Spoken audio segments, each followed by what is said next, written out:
Negara Amerika Serikat menembak jatuh sebuah drone Iran yang mendekati kapal induk Abraham Lincoln di Laut Arab. Kami kutip dari Reuters, militer Amerika Serikat menyebut telah menembak jatuh drone Iran yang secara agresif mendekati kapal induk Abraham Lincoln di Laut Arab. Militer Amerika Serikat mengklaim pesawat tak berawak Iran, Shen 139 terbang menuju kapal induk Abraham Lincoln tanpa tujuan yang jelas sehingga ditembak jatuh oleh jet tempur F-35 milik Amerika. Sementara militer Iran mengklaim pesawat drone-nya telah menyelesaikan misi pengawasan di perairan internasional.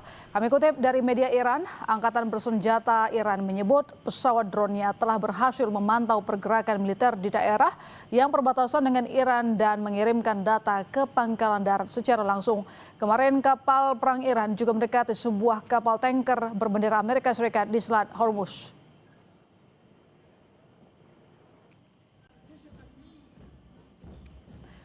Sementara militer Iran mengklaim pesawat drone-nya telah menyelesaikan misi pengawasan di perairan internasional. Kami kutip dari media Iran, Angkatan Bersenjata Iran menyebut pesawat drone-nya telah berhasil memantau pergerakan militer di daerah yang berbatasan dengan Iran dan mengirimkan data ke pangkalan darat secara langsung.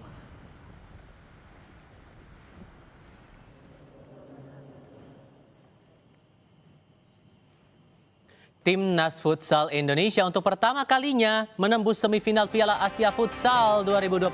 Lengkapnya sebentar lagi.